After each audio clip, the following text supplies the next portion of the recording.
সেপ্টেম্বরে মুখোমুখি হচ্ছেন সিয়াম ও শাকিব খান। সম্প্রতি সময় দেশীয় চলচ্চিত্র অঙ্গনে ধারাবাহিকভাবে ভালো কিছু সিনেমা দর্শক জনপ্রিয়তা পেয়েছে। অনেকে ধারণা করছেন দীর্ঘদিনের খরা কাটিয়ে নতুন এক উত্থান পর্বে ঢাকাই সিনেমা। বছর দুয়েক আগেও সিনেমা মুক্তির ঘটনা ছিল কেবল উৎসব ও বিশেষ করে ঈদ কেন্দ্রিক। তবে নির্মাতারা এখন এই প্রবণতা থেকে বেরিয়ে আসছেন। আগামী সেপ্টেম্বরে মুক্তি পেতে যাচ্ছে দুটি নতুন ছবি।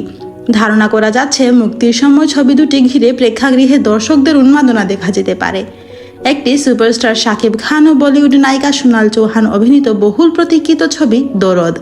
এর সঙ্গে মুক্তির তালিকায় যুক্ত দিতে যাচ্ছে সিয়াম আহমেদ ও বুবলি অভিনীত প্রতীক্ষিত ছবি জংলি, যেখানে আরও আছেন চিত্রনায়িকা দিঘি।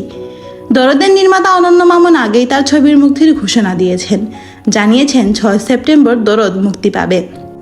সঙ্গে এও জানিয়েছেন এটি প্যান ইন্ডিয়ান ছবি হিসেবে একাধিক ভাষায় বিশ্বব্যাপী মুক্তি পাবে। একই মাসে যোগ হতে যাচ্ছে জংলি।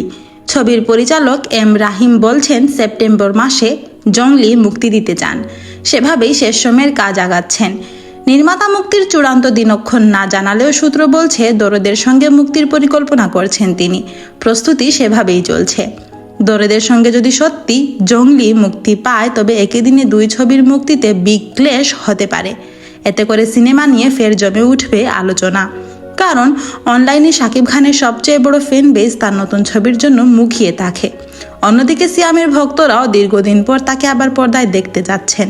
তাই একসঙ্গে দরদ ও জংলি মুক্তির বিষয়টি ইতিবাচক হিসেবে দেখছেন সিনেমা সংশ্লিষ্টরা। এর আগে প্রকাশিত দরদের লুক টিজারে শাকিব খানকে দেখে মুগ্ধ হয়েছেন সিনেমা প্রেমীরা। তাদের ধারণা প্রিয়তমা, রাজকুমার এবং তুফানের পর ফের দরদ নিয়ে হয়তো আবার সিনেমা প্রেমীদের মন জয় করে নেবেন এই তারকা।